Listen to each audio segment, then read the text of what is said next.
Bharatiya Janata party का जो track record है वो हिमाचल के हित के साथ निरंतर जुड़ा हुआ है। और आज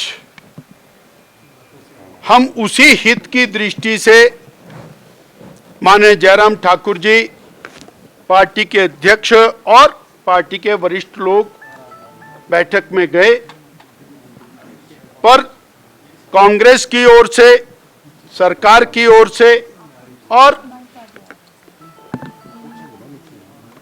केवल एक ही काम था, भारतीय जनता पार्टी को कॉर्नर करना। 3.25 साल में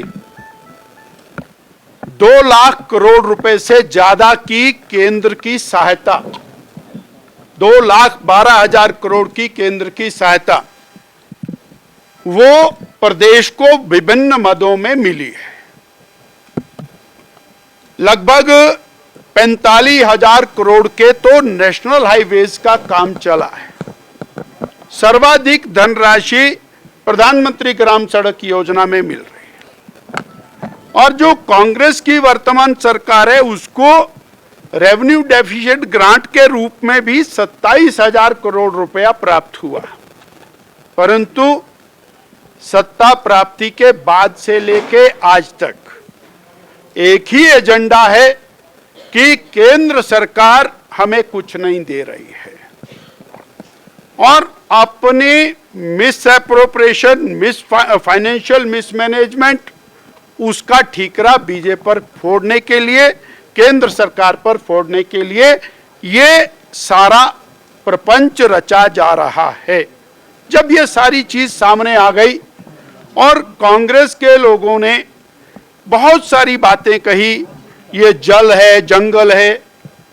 अरे 70 साल आप लोगों ने, 60 साल राज किया और वो जल जंगल, केंद्र की मोदी सरकार निरंतर हिमाचल को हर प्रकार से सहायता, मदद कर रही है, परंतु उसके बावजूद केवल और केवल बीजेपी को कॉर्नर करना ये सर्वथा अनुचित है।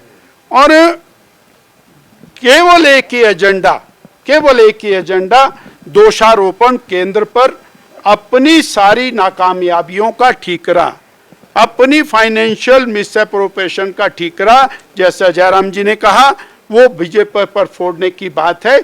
इसलिए हमने और बेहतर समझा कि इस प्रकार की स्थिति में जहां योजनाबद्ध तरीके से ये सब हो रहा है तो हम उस मीटिंग से बाहर सुझाव भी आपने दिए हैं। हमने और बहुत सारी चीजें पूछी कि भाई सत्ता बनी, आपने अपनी गारंटियों के दबाव में आकर के जो फाइनेंशियल कचरा किया वो क्यों किया? आपने चीफ पार्लियामेंट्री सेक्रेटरीज लगाए, गैर कानूनी लगाए, करोड़ों करोड़ों रुपया व्यय किया। उसके बाद करोड़ों करोड़ों रुपया आप सुप्रीम कोर्ट में वकीलों के माध्यम से व्यय कर रहे हैं। आपने भारी भरकम ओएसडीज की, एडवाइजर्स की और चेयरमैन्स, वाइस चेयरमैन्स की फौज लगाई।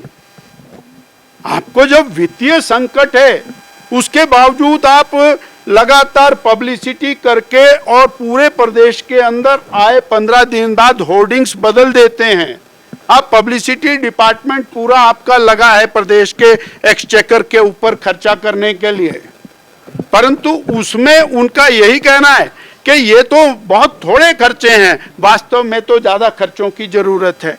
तो जब वो मितव्ययता करने के लिए तैयार नहीं है तो प्रदेश हित के बारे में चिंता नहीं, केवल राजनीति की चिंता है और वो राजनीतिक दृष्टि से इस सारे मामले को उठा रहे हैं। फाइनेंस सेक्रेटरी हैं वहां पर, फाइनेंस मिनिस्टर हैं माननीय मुख्यमंत्री जी, और उन्हीं की बात हो रही है ये सारी के सारी। सर, पंचायत चुनाव देखो, कुल मिलाकर के